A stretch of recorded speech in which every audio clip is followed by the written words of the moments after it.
Hello students, welcome back to my YouTube channel professor Shubham Tiwari, जहां पे आज बात करने वाले हैं most important questions of TY BCom class sem 6 cost accounting. Cost accounting subject already upload किया था, बट वहां पे मैंने सीधा सिंपल शॉर्ट में चले गया था। सर कॉन्ट्रैक्ट इंपॉर्टेंट है, कॉन्ट्रैक्ट में कौन सा टाइप इंपॉर्टेंट है ऐसा मेंशन नहीं था। आज की क्लास में कंप्लीट प्रीवियस ईयर एनालिसिस करके बताऊंगा एंड इंपॉर्टेंट क्वेश्चंस बताने वाला हूं। कौन से प्रैक्टिकल पॉइंट ऑफ व्यू से इंपॉर्टेंट है, कौन से शॉर्ट नोट्स हमारे इंपॉर्टेंट है।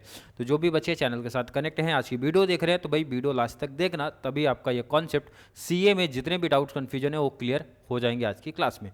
तो चलिए स्टार्ट करते हैं आज की क्लास।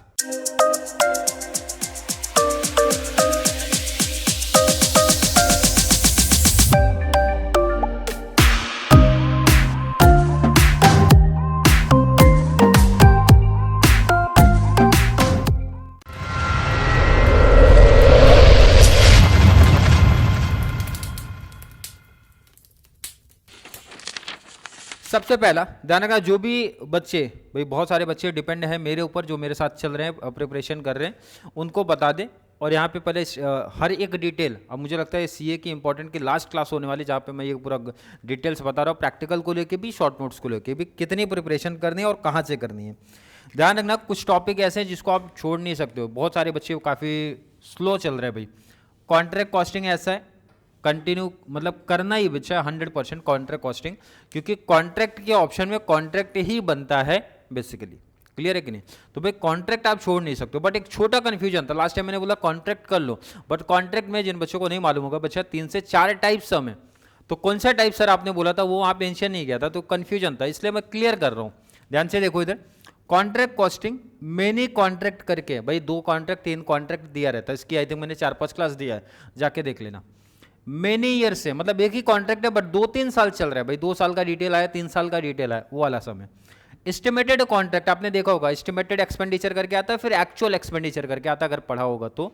लास्ट आपका बेसिक सम, मतलब जहां से आप कॉन्ट्रैक्ट कॉस्टिंग स्टार्ट करते हो, बेसिक सम पोस्टिंग टाइप वाला सम देते हैं।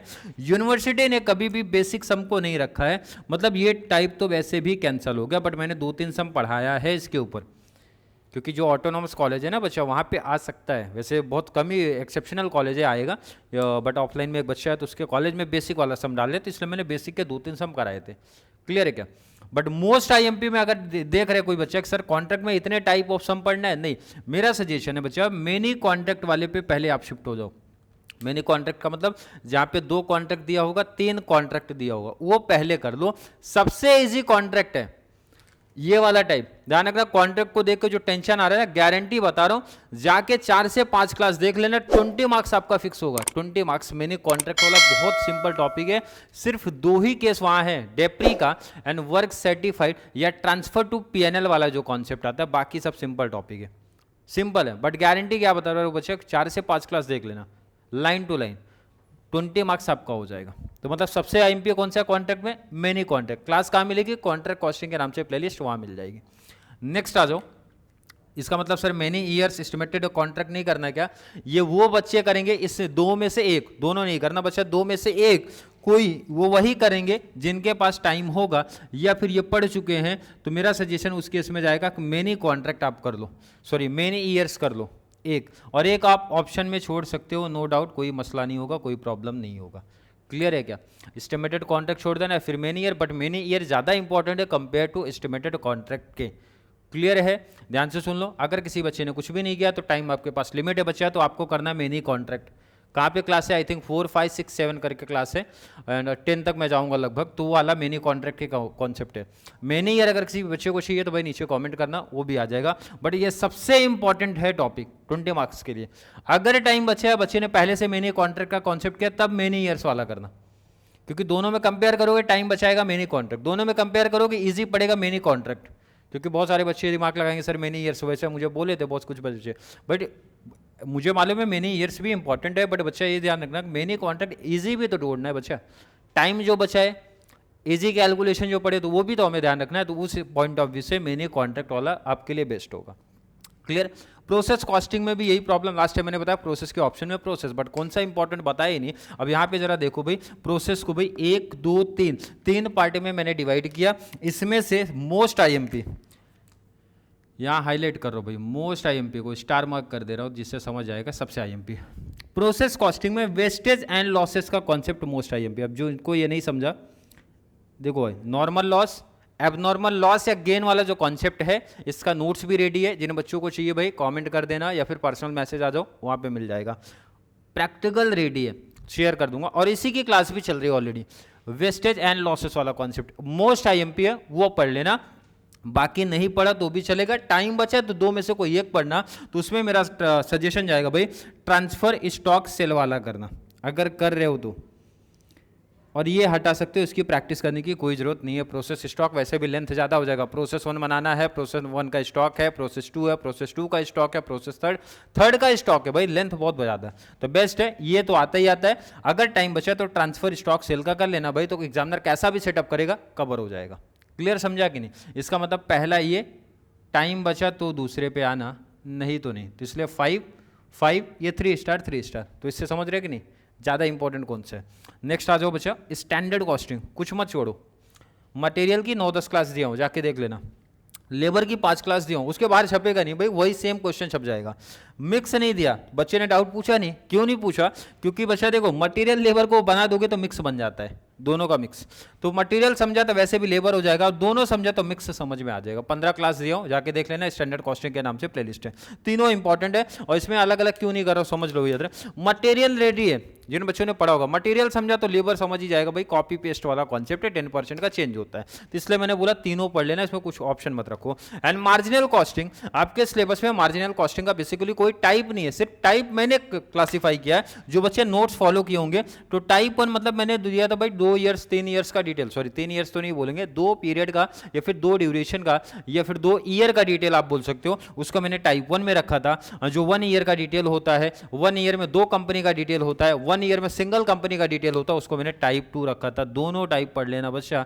जो इंपॉर्टेंट आपको बताया है, ये प्रैक्टिकल किया तो 60 आउट ऑफ 60 मिलेगा, गारंटी है। बट बच्चे को कॉन्फिडेंस नहीं आया, सर ऐसा कैसे हो सकता है? तो आ जाओ जरा मैच करा देता हूँ। 24 का पेपर, और ये हो गया 23 का पेपर बच्चा, और ये हो गया आपका 19 का। वैसे 19 का तो कोई लॉजिक नहीं बनता, क्योंकि उस टाइम पे 15 मार्क्स के होते थे। 20 का इधर देखने मिल रहा है, तो आ जाओ जरा 24 अभी रिसेंटली जो आया था। कॉन्ट्रैक्ट कॉस्टिंग के ऑप्शन में कॉन्ट्रैक्ट है, मेनी कॉन्ट्रैक्ट वो मोस्ट आईएमपी है। आ गया देखो 2 कॉन्ट्रैक्ट का सम। मैंने कॉन्ट्रैक्ट का मतलब 2 कॉन्ट्रैक्ट 3 कॉन्ट्रैक्ट साथ में, दिख रहा है कि नहीं? मतलब अगर इंपॉर्टेंट ये फॉलो किया तो ये क्वेश्चन नंबर 2 का मतलब ये सर हो गया 20 मार्क्स वाला सम। क्लियर है क्या? अगर ये नहीं किया तो भी कोई मसला नहीं, 2 कॉन्ट्रैक्ट हमारा हो गया। क्वेश्चन नंबर 3 में आ जाओ बच्चा, cost ledger control account. Sir उस टॉपिक की आपने नाम ही नहीं लिया, वो टॉपिक ऑप्शन में डाल दो पूरा, क्योंकि लेंथ ज्यादा है, टाइम भी बहुत ज्यादा जाएगा। ऑप्शन में आ रहा है प्रोसेस कॉस्टिंग, वो भी एब नॉर्मल। एब नॉर्मल का मतलब ये वेस्टेज एंड लॉसेस की बात कर रहा है, वही वेस्ट एंड लॉसेस की बात कर रहे हैं। तो ये मैंने बोला पढ़ लेना बच्चा, नोट्स रेडी है, क्लास दिया हूं, पढ़ लेना भाई। अब इतना काम कर सकता हूं मैं। नेक्स्ट आ जाओ मार्जिनल। मार्जिनल में कौन सा? टाइप 2। टाइप 2 मतलब ये 1 ईयर का डिटेल, पूरी क्लास हो चुकी है, नोट्स भी शेयर कर चुका हूं। स्टैंडर्ड कॉस्टिंग में मटेरियल वेरिएंसेस का है, मतलब यहां से ये हो जाएगा, तो जो इस पैटर्न से जाएगा। कॉस्ट लेजर नहीं किया तो भी कोई मसला नहीं है। देखो ना 20 का तीनों हर क्वेश्चन में हो गया कि नहीं, 24 के पैटर्न के हिसाब से। क्लियर? अब 23 को भी कंपेयर करते हैं। कॉन्ट्रैक्ट कॉस्टिंग के ऑप्शन में कॉन्ट्रैक्ट 3 ईयर्स वाला, मतलब ये मेनी ईयर्स वाला आया, एंड 2 कॉन्ट्रैक्ट आया। तो मैंने 2 कॉन्ट्रैक्ट को सबसे पहले बोला भाई आप ये करो। अब जिन बच्चों ने भाई ईयर वाला भी किया होगा तो ऑप्शन आ जाएगा भाई कौन सा करें, बट टाइम आपका बचाता है 2 कॉन्ट्रैक्ट एक ही साथ बना देने का। एंड 2 से 3 ईयर वाला 3 बार आपको बनाना पड़ता है, अगर आप प्रैक्टिस कियोगे तो आपको समझेगा। तो यहाँ पे ये पिक कर लो। प्रोसेस के ऑप्शन में प्रोसेस है बच्चा। प्रोसेस में क्या बताया था? वेस्ट एंड लॉस, मतलब यहाँ पे है, इधर देखो एब नॉर्मल। एब नॉर्मल क्यों लिखो? एब नॉर्मल गेन आता है, एब नॉर्मल लॉस आता है, इसलिए मैंने ये वर्ड लिखा है। तो देखो ना कवर हुआ मोस्ट टाइम पे। उसके बाद मैंने बोला था ट्रांसफर स्टॉक सेल वाला ले लेना, तो देखो ना सेल्स वाला कॉन्सेप्ट आया है। तो जो बच्चे ने पढ़ा रहेगा तो ये प्लस पॉइंट है। तो भाई दोनों में से जो इजी आए वो कर लो। वैसे मेरा सजेशन है प्रोसेस कॉस्टिंग की एब नॉर्मल के आई थिंक 10 मैंने दिए हैं, तो 10 में से उसके बाहर आएगा ही नहीं। जितने भी केस कॉन्सेप्ट आ सकते हैं सब सिखा दिया हूँ इधर पे। क्लियर है क्या? नेक्स्ट आ जाओ कॉस्ट लेजर कंट्रोल अकाउंट के ऑप्शन में। मार्जिनल कॉस्टिंग का टाइप 1 आया, मतलब भाई 2 ईयर वाला डिटेल आया है, ये पढ़ा चुका हूँ, क्लास हो चुकी है। स्टैंडर्ड कॉस्टिंग में मटेरियल आया है, तो मटेरियल हो चुका है। तो देखो ना 20 प्रैक्टिकल कवर हो रहा है कि नहीं? पहला फोकस प्रैक्टिकल 60 आउट ऑफ 60 आना चाहिए। तो भाई जो पैटर्न बताए, जो इंपॉर्टेंट दे रहा हूँ उसके हिसाब से कवर हो रहा है। 19 का पैटर्न अलग था, बट फिर भी मैंने यहाँ पे दिखा दिया है। प्रोसेस के ऑप्शन में प्रोसेस है, एबनॉर्मल का केस मतलब वेस्ट एंड लॉस, ये पहले इंपॉर्टेंट मोस्ट आईएमपी में रखो। ट्रांसफर टू वेयर हाउस मतलब उस सेल वाले की बात हो रही है, ट्रांसफर वाले की बात हो रही है, ये ऑलरेडी बताया, अगर नहीं पढ़ो तो भी कोई दिक्कत नहीं है, यहाँ पे कवर हो गया। नेक्स्ट आ जाओ बच्चा कॉन्ट्रैक्ट के ऑप्शन में, कॉन्ट्रैक्ट 3 कॉन्ट्रैक्ट 3 कॉन्ट्रैक्ट का डिटेल 3 ईयर, तो मैंने बताया 2 से 3 कॉन्ट्रैक्ट वाला कर लेने का आसान होता है। नेक्स्ट आ जाओ, अब यहाँ पे थोड़ा चेंज आएगा क्योंकि पहले 15-15 का था प्रैक्टिकल, तो भाई कॉस्ट लेजर वहाँ पे कंपलसरी था करना, बट आप लोगों का 20 का जब से कर दिया तो एक चैप्टर आप सीधा ऑप्शन में रख सकते हो, और मैंने ऑप्शन दिया cost ledger control account option में डाल दो। यहाँ पे देखना 5 आपका मार्जिनल के ऑप्शन में स्टैंडर्ड है, तो मैंने अब तो भाई न्यू पैटर्न के हिसाब से दोनों बोला क्योंकि दोनों साथ में चलते हैं, दोनों साथ में ही चलेंगे। क्या अभी जो आपका पेपर होगा वहाँ भी लगभग साथ में ही चलेंगे, 10-10 मार्क्स का छोटा सम रखते हैं, बट उधर बड़े सम रखा था 15-15 का, तो दोनों सम बोल दिया था पढ़ने, दोनों करना है। 4 में ही प्रॉब्लम था तो टेंशन नहीं लेना, उस टाइम पे 15 का पैटर्न था, अभी कितने का 20 का है, तो भाई ये प्रैक्टिकल को अभी समझना, आपका पैटर्न कुछ इस टाइप का है 23-23 के हिसाब से, तो कुछ एक आइडिया चल गया प्रैक्टिकल का। ऑब्जेक्टिव पूरा पढ़ना है, उसमें कोई डाउट नहीं है। सर एक और प्रॉब्लम आ रही बच्चों को, सर शॉर्ट नोट्स का क्या करना है एंड कितने क्वेश्चन करने हैं, कौन से इंपॉर्टेंट है टॉपिक बताओ। ऑलरेडी देखो लास्ट क्लास में ही बताया था, बट यहाँ पे फिर से रिपीट कर रहा हूँ, जो प्रैक्टिकल टॉपिक आप कर रहे हो, जैसे आपने पिक किया मार्जिनल, तो मार्जिनल का शॉर्ट नोट आप करो, स्टैंडर्ड पिक किया, इस स्टैंडर्ड का शॉर्ट नोट पिक करो। अगर मार्जिनल कॉस्टिंग की बात करो, सर मार्जिनल तो बोल दिया, वो उसमें कितने सारे शॉर्ट नोट समझ में नहीं आ रहा, मैं बता रहा हूँ। मार्जिनल कॉस्टिंग आपने पढ़ा, बिल्कुल सर, मार्जिनल कॉस्टिंग सीधा शॉर्ट नोट आता है। पीवी रेशियो पढ़ा, प्रॉफिट वैल्यूम रेशियो सीधा आएगा। अब उसमें करना क्या है बच्चा, पढ़ना थोड़ी कुछ है, फॉर्मूला किया है सर, 2-3 फॉर्मूला किया, 2-3 एग्जाम्पल डालो, खत्म कॉन्सेप्ट है, ये प्लस पॉइंट होता है। नेक्स्ट आपको ब्रेक इवन आ सकता है, तो ब्रेक इवन का 2-3 फॉर्मूला है, वो लिखा, एग्जाम्पल लिखा, कॉन्सेप्ट खत्म, डायग्राम बना दिया तो और बेस्ट, क्लियर कि नहीं, वो pie diagram, sorry break even chart अपना है वो बना दिया तो और बेस्ट है। एंड और क्या था, मेन जो फॉर्मूले, 2-3 फॉर्मूले इंपॉर्टेंट है, एक तो मार्जिनल कॉस्टिंग, मार्जिनल चैप्टर का इंपॉर्टेंट बता रहा हूँ, marginal, PV ratio, break even and last आपका मार्जिन ऑफ सेफ्टी, ये 4 मोस्ट आईएमपी, 4 में से एक क्वेश्चन आएगा। नेक्स्ट आ जाओ स्टैंडर्ड कॉस्टिंग से क्या आएगा बच्चा, स्टैंडर्ड कॉस्टिंग सीधा पूछते हैं, नहीं तो मटेरियल वेरिएंस से सीधा पूछेगा, लेबर वेरिएंस से सीधा पूछेगा, नहीं तो इसके आगे डिटेल भी जा रहे हैं तो किसी भी मटेरियल प्राइस वेरिएंसेस भी दे देते हैं, तो आपको लेकिन लिखना पड़ेगा, जैसा मैंने इंट्रोडक्शन का ये अपना नोट्स में लिखा है भाई, वेरिएंसेस 3 पार्ट में डालने का, मटेरियल लेबर वगैरह, तो ये सब प्रेजेंटेशन आपको एक्स्ट्रा मार्क्स दिला देगा भाई। जब डिटेल आपको कम लिखने आ रहा है ना, तो ये सब टीचर्स को थोड़ा सा एक्स्ट्रा एडवांटेज रहता है भाई, थोड़ा गुमराह करने का, मतलब प्रेजेंटेशन ज़्यादा रख दो, एग्जाम्पल रख दो, फॉर्मूला रख दो, ये प्लस पॉइंट होता है। तो इसमें बेसिकली 3 ही क्वेश्चन इंपॉर्टेंट है, स्टैंडर्ड, मटेरियल वेरिएंसेस, लेबर। अगर उसके अंदर का पार्ट आ रहा है जैसे मटेरियल प्राइस वेरिएंसेस, तो डायरेक्ट मटेरियल प्राइस मत लिखना क्योंकि उसका बहुत डिटेल नहीं है, तो आपको थोड़ा सा एक्स्ट्रा पार्ट पहले बेसिक से स्टार्ट करना पड़ेगा, क्लियर है कि नहीं, मटेरियल वेरिएंसेस फिर उसके अंदर आप लिखना, क्लियर। इसमें 2-3 क्वेश्चन आईएमपी बता दिया। अब जब प्रोसेस कॉस्टिंग की आप बात करोगे तो इसमें एबनॉर्मल गेन, एबनॉर्मल लॉस सबसे ज़्यादा इंपॉर्टेंट है। प्रोसेस कॉस्टिंग का बेसिक ही आ सकता है, सर प्रोसेस कॉस्टिंग क्या होता है, मतलब 2-3 एग्जांपल, क्लियर है कि नहीं, तो 2-3 कॉन्सेप्ट इधर के इंपॉर्टेंट है। नेक्स्ट जब आप कॉन्ट्रैक्ट में जाओगे तो ट्रांसफर टू पीएनएल का कॉन्सेप्ट आता है, रिटेंशन मनी वाला कॉन्सेप्ट आता है, एंड और कौन सा कॉन्सेप्ट इसमें बचेगा, कॉन्ट्रैक्ट है, एंड 2-3 इंपॉर्टेंट है, ऑलरेडी मैं ऐड करा दूंगा, वहाँ पे दिखा दूंगा कौन कौन से इंपॉर्टेंट है। मतलब अगर ये इसी प्रैक्टिकल टॉपिक के शॉर्ट नोट्स किया तो भाई उसके बाहर आने वाला कुछ नहीं है, एक एक भी काउंट करोगे तो 4 इजीली कवर हो जाएंगे, 20 मार्क्स हमारा कवर हो जाएगा। तो यही पैटर्न फॉलो कर लेना क्योंकि टाइम लिमिट है भाई आपके पास, एफए के जस्ट बाद आपकी मुलाकात सीए से हो जाएगी, तो वहाँ पर टाइम गैप नहीं मिलेगा।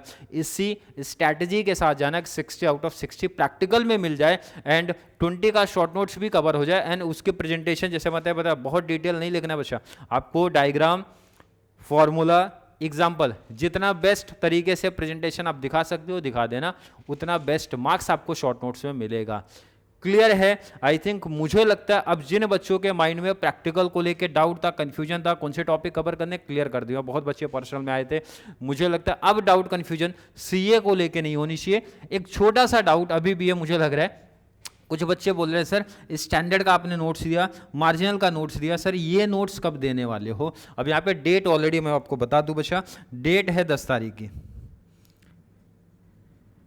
टाइम क्यों ले रहा हूँ इसका रीजन भी है, 10 मार्च का या संडे या मंडे को इवनिंग तक मैं शेयर कर दूंगा, जिसमें पहला तो प्रैक्टिकल पूरा शेयर करूंगा क्योंकि पहला फोकस आप प्रैक्टिकल्स पे रखो, प्रैक्टिकल कवर करा दूंगा, प्रैक्टिकल सबसे पहला फोकस रख लेना।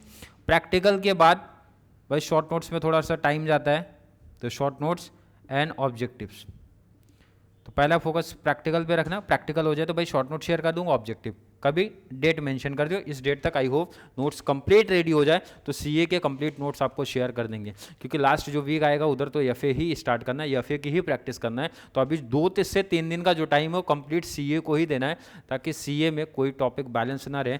बाद में रिविजन का उतना टाइम मिलेगा नहीं, 3 से 4 दिन पूरा एफए पे लग जाना। क्लियर है क्या? आई थिंक हर एक बच्चे को जो डाउट कन्फ्यूजन तो सीए के रिगार्डिंग क्लियर हो गया होगा। अभी भी फिर भी डाउट कोई कन्फ्यूजन आ रहा है तो नीचे कमेंट में ऐड कर दो। एंड वीडियो अगर थोड़ी सी भी हेल्पफुल लग रही है तो वीडियो को ज़्यादा से ज़्यादा TY BCom वाले बच्चों को जरूर शेयर करो, ताकि उनको इस चैनल से इसी तरीके की कंप्लीट बेनिफिट मिल सके। तो चलिए मिलेंगे अगली क्लास में, तब तक के लिए थैंक यू सो मच।